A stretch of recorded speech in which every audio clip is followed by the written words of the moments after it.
Diary of a Wimpy Kitten, a cat's tale of heroism and courage. Children's adventure stories. Written by Jeff Child. Narrated by John H. Feskins. Introduction. Meow was a shy, timid, wimpy kitten. Other cats always teased him, calling him Meow Cow and other names.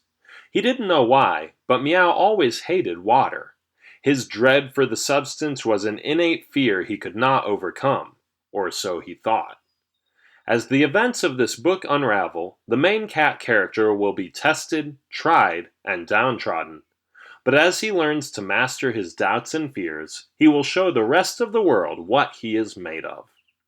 Read the inspiring story of Meow the cat, an animal stuck with a questionable personality trait, but with an iron will, who is about to change his life and the life of those around him completely.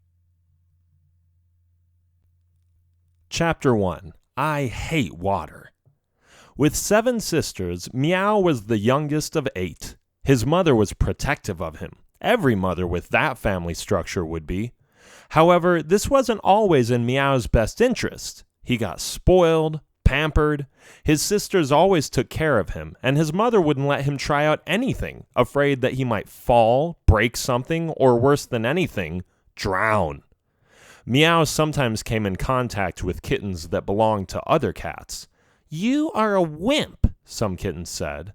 "You are the only boy, and you have 7 older sisters. That makes you smaller than a girl," some male kittens would tease him. "Your sisters are stronger than you," another kitten said. And they were. Whenever this would happen, Meow's sisters stood up for him. "Leave him alone," they would say, "or you will have to answer to us." They had good intentions, but in the long run, it didn't help. Having your sisters stand up for you doesn't really make you a hardcore cat. It makes you look weak. But this wasn't the worst thing that happened to Meow. Meow was terribly afraid of water. He hated it. He dreaded it. He wouldn't even come near it. Just hearing the word water made him shrink in terror. One time, he fell in and believed he almost drowned. Others said he was just being a wimp and should get a spine, whatever that meant. He nearly drowned. Couldn't they see how dangerous that was? Besides, a lot of water isn't really sanitary, right? There are all kinds of bacteria, and you can get diseases. If you look at the world history, millions of cats have died because of water. That's the truth. There was absolutely no reason whatsoever to not be afraid of water. With this belief, Meow made sure he stayed away from it as far as possible.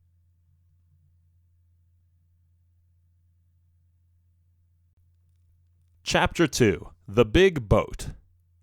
Meow was ready to play. He had been trying to catch mice all day, but he was tired of it.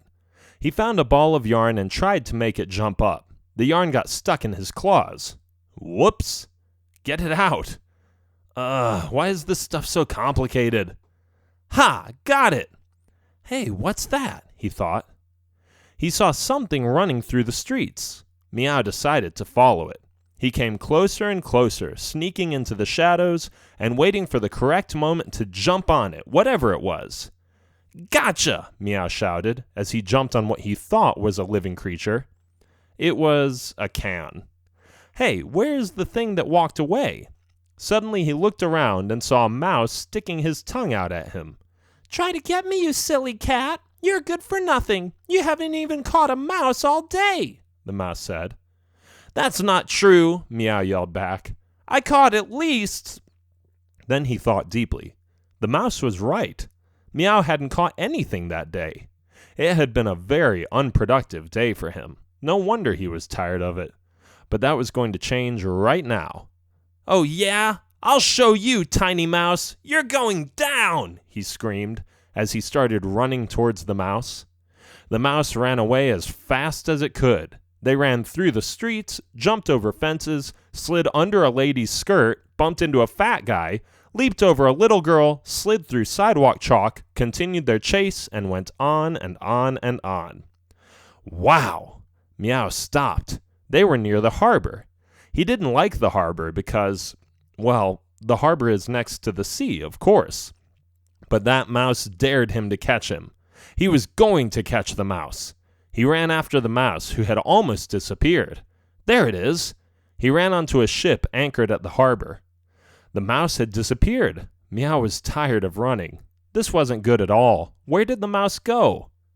All of a sudden, he felt the ship moving. Oh no! What was happening? He ran towards the edge, wanting to jump back, but the boat was already too far away. It had left the shore, and it wasn't going to go back anytime soon. Now what?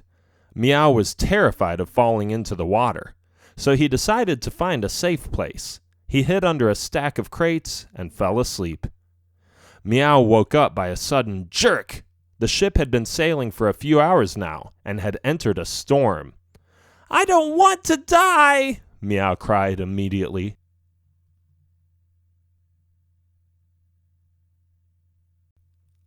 Chapter 3. Surviving. The ship was rocking back and forth. Water was flowing over onto the deck.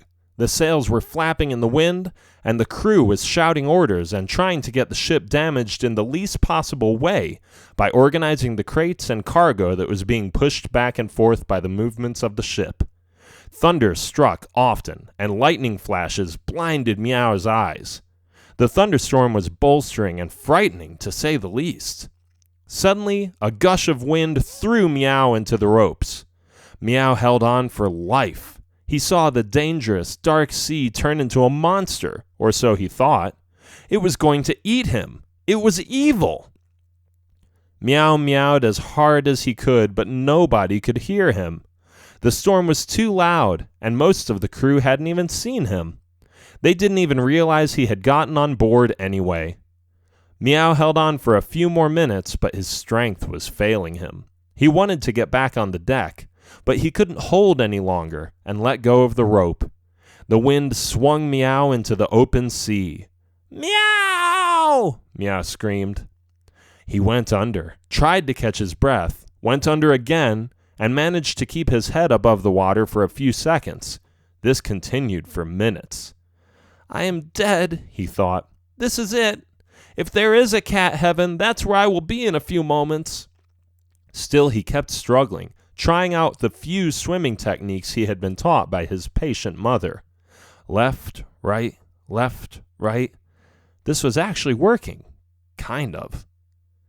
His head went under the water again, and he spat out the water, chokingly looking where he could get onto the ship again. As he went underwater again, he had a hard time getting up to the surface. Meow sank deeper and deeper. This really seemed to be the end of his life. There was no way he could survive this. He closed his eyes for a few seconds. Then he heard a voice. Huh? A voice under the water? Meow opened his eyes and saw another cat. She was huge, and she actually looked kind of pretty, Meow thought. "Who are you?" Meow asked. "I am not really here," the cat said. "But if you want to know, my name is Remedy. I am a spirit cat protector of other cats." "A what now?" Meow inquired with a surprised look on his face. "I protect cats when they are in need. Did you ever hear of cats having 9 lives? Well, they really don't have 9 lives in the literal sense. It's just that each time they almost die, and I save them 8 times. Meow did the math in his head. Yeah, that sounded about right. "And then what? You are just going to save me, and that's it?" Meow asked. "No, silly. Each time your life is saved, you will learn something new. We are put into difficult situations to learn from them, not just to go through them. Each time a cat nearly dies, there is a lesson to be learned," Remedy explained. "Are you ready for your lesson, Meow?" "I have no idea what you're talking about, but whatever it is, go ahead and tell me," Meow replied. "Pay attention. Here is the lesson. You have been afraid of water because it posed a risk to your life, but you have never learned to control it, to master it. When you do, you will find out how amazing water actually is, and how amazing you are.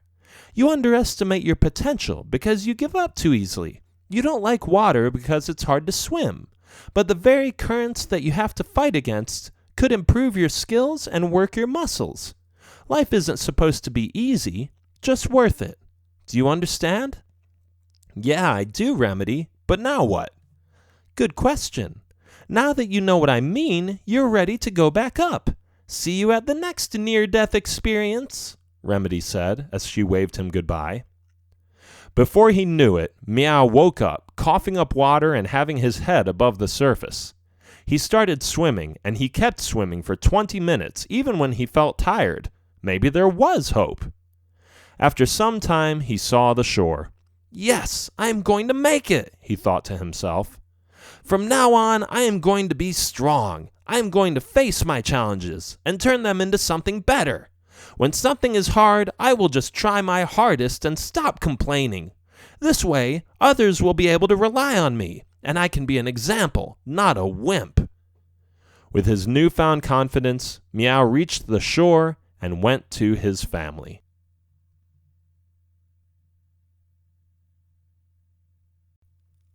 Chapter 4. The Bad Omen. That night, Meow had a terrible dream. It was intense, and it felt real.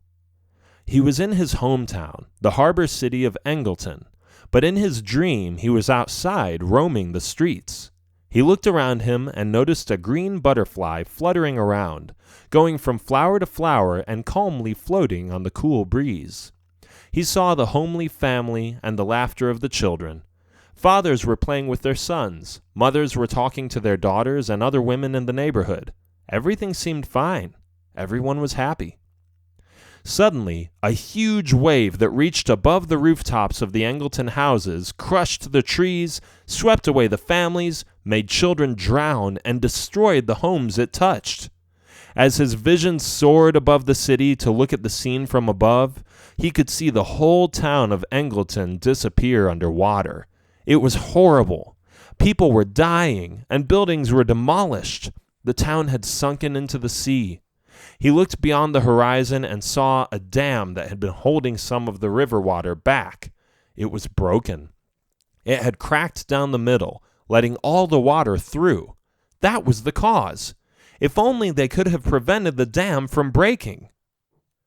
Then he woke up. The nightmare was over. His muscles tensed before he slowly started to regain a sense of reality. It was all just a dream. Phew, glad it wasn't real. He sighed and went about his day. He had dinner with his sisters and his mom. Mom, he said, I can swim now. I am not afraid of water anymore. That's great, son. Eat the rest of your lunch, his mom answered. Yes, Mom. Meow kept eating and went to play with his sisters. They played with a ball, with other children, and with someone holding a laser light. It was very challenging to catch the light. Why didn't it ever get caught? And why were the kids laughing every time he caught it? Silly laser. Meow didn't get it. Then he saw something else. It was a green butterfly.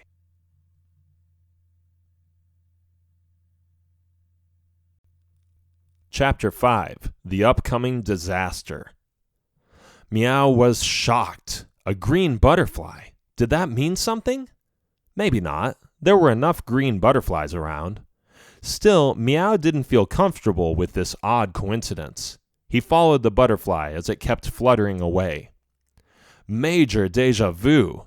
Meow saw the butterfly fluttering from flower to flower. Meow put his nose into the air. It felt like the same cool breeze as he thought he felt in his dream. He looked around and saw families playing and talking on the streets of Angleton. This can't be good, he thought. He had to warn them. Something terrible was going to happen. But who would listen to a cat? And, oh yeah, he couldn't talk anyway. Meow felt perplexed. He knew what was going to happen, yet he felt helpless and powerless. Then he saw the mayor of Angleton, and he got an idea. He ran towards the mayor and his associates. Aha, a fussy cat, the mayor said with a fancy high-class accent. Looks kind of cute. Hi, cat, how are you? Meow decided to do the only thing he could do. He jumped up and took the mayor's hat.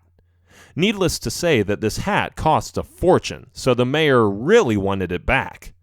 Come back, you weird cat, the mayor cried out as he ran after Meow. "Where is he going?" one of his associates asked. "Let's follow him."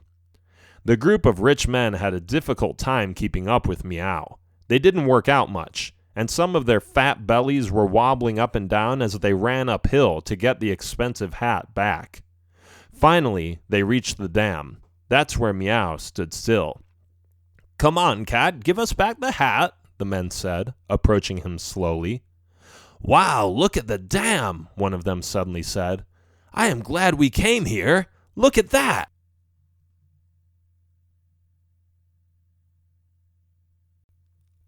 Chapter 6. From Kitten to Cat. The dam was all right, actually, but the mayor's colleague wasn't pointing at the dam itself. He was pointing at a huge boulder in the distance. It was so big that it could crush the dam if it got hit. "We cannot let that boulder hit the dam. It would be a disaster," the mayor exclaimed. "But who can climb up there? It looks like it is about to fall down any minute," his associate said. "What we need to do is put a smaller rock at the foot of that boulder to hold it back temporarily, at least until we have a better solution and we can get a team to get rid of it." "I completely agree," the mayor said. "Go ahead." "I can't climb up there. Just look at me. Just look at all of us. Unless—" "What? What are you thinking of?" the mayor asked impatiently. "Maybe if we give the cat a rock, he can take it up there. It already took us here. I don't think that was a coincidence. We'll throw a cookie there and have the cat carry the rock or something." "You are crazy," the mayor said. "The cat doesn't know what he is doing." With that being said, Meow took a rock and carried it in the hat. "Well, would you look at that?" the mayor said in a surprising voice. "It's like the cat understands what we are trying to do." The mayor gave Meow a bigger rock, and Meow carried it to the top of the hill. It was very heavy and annoying to carry, but Meow did the best he could and managed to get it to the top, where the boulder was about to fall down. He put the rock in front of the boulder, which stopped the boulder from rolling any farther. The mayor and his associates cheered out loud. "Yay! This cat is awesome! He just saved the city! Let's go back to the city and get a cleanup team to get rid of that boulder. The cat bought us some time. We are saved!"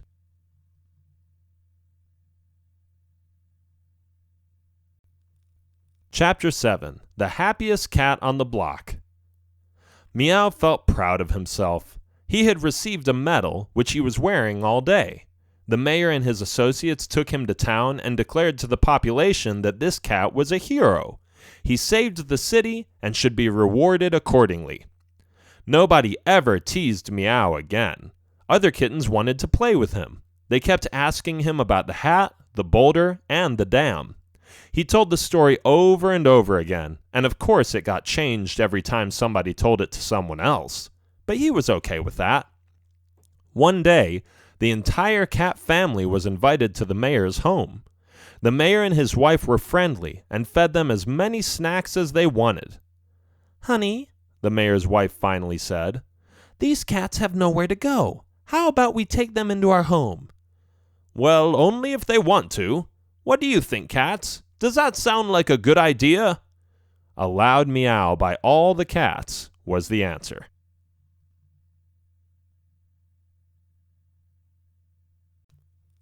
Chapter 8. Rescued. When we walked outside the pyramid, another 20 people were standing there. Some of them clapped, others were just staring, and 2 of them were measuring the size of the structure. "Bravo! Bravo!" some of the villagers said. "Young man," one of the men said who was measuring the bricks, "I would like to talk to you about the design of this pyramid. How did you do it? Can you make more of them?" "Why do you want to know all that?" I asked. "What's it to you?" "Well," he said, "my associate and I are working for a theme park in the big city. We are always out for new ideas, and I think your maze could be a major attraction in our roller coaster park. An Egyptian pyramid adds a certain theme to a section of the park, and—" I don't really remember what he said afterwards. Just a bunch of blah blah about schemes and construction and stuff. All I know was that it was one of the happiest moments of my life. I was proud of myself. The people loved it. For the first time in my life, I felt like they understood me, that they appreciated my art and my eccentric way of thinking. "Hi," Melanie said as she walked up to me. Shyly, she glanced at the ground as her face became red. "Your building looks magnificent," she said. "It's amazing that you're able to build stuff like that." Thanks, I stammered. She walked towards me and kissed me on my right cheek. I haven't washed that cheek for 3 days now. "Everything is great now. I find pleasure in designing buildings. The theme park has accepted my plans, and the librarian found a lot of books for me to read about architecture. I don't have much else to say. I think I'm going to sleep now. Just know that if you read my diary, I had to start from scratch, but I literally built my way up and feel better than I ever did before. And my mom, she is more proud of me than a peacock. My brother would have been proud of me too. See you in heaven, buddy."